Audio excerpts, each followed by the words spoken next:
السلام عليكم ورحمة الله وبركاته. ازيكم عاملين ايه؟ يا رب تكونوا جميعا بخير.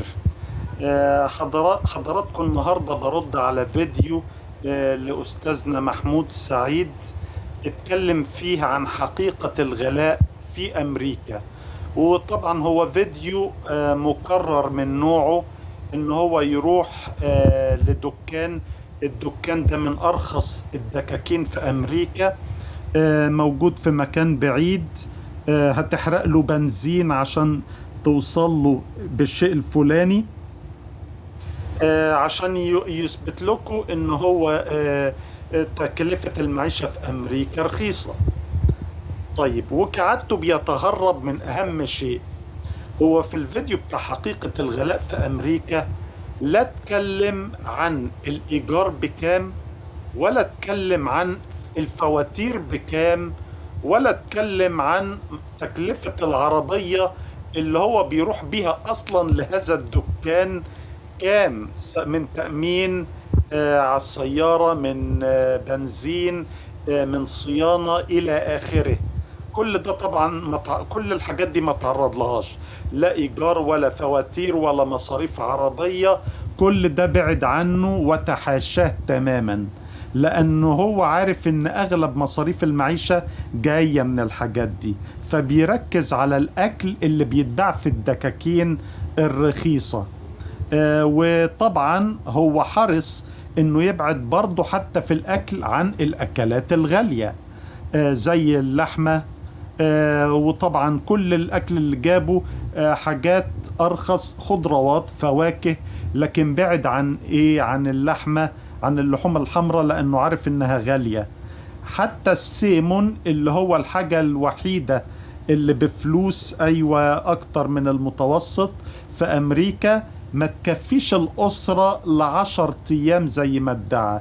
دي جايز تكفي اسرة صغيرة لمدة يومين، لانها ما كانتش كمية كبيرة. وبعد كده يقول لك ايه، يقول لك اي حد بيبتدي في نيويورك. طبعا هو ما حددش يقصد ولاية نيويورك ولا مدينة نيويورك. طبعا الولاية غير المدينة، المدينة جزء من الولاية. ايوه، يقول لك بيبتدي ب$25 او ب$30 الساعة. هذه خرافة من العيار الثقيل، لان الحد الادنى للاجور في مدينة نيويورك $16.50 الساعة، وفي ولاية نيويورك $15 الساعة. بعد الضرائب والخصومات ربع الى تلت القيمة دي بيطير. فمثلا لو انت خدت عملت $16.50 الساعة، توقع ان يخش جيبك منهم، خلينا نقول مثلا $12 الساعة مثلا، على حسب عوامل كتير بتخش في الموضوع ده، اتكلمنا فيها قبل كده. فهو بيقول وبناء عليه ده شغل $120 دي شغل 4-5 ساعات.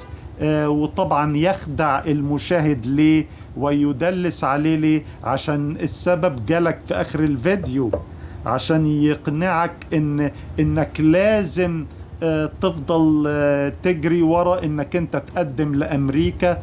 عشان ايه؟ عشان تدفع له الاستشارات اللي هو يقولها، اللي هو هيرشدك بيها ازاي تسافر لامريكا ومش ازاي تسافر لامريكا.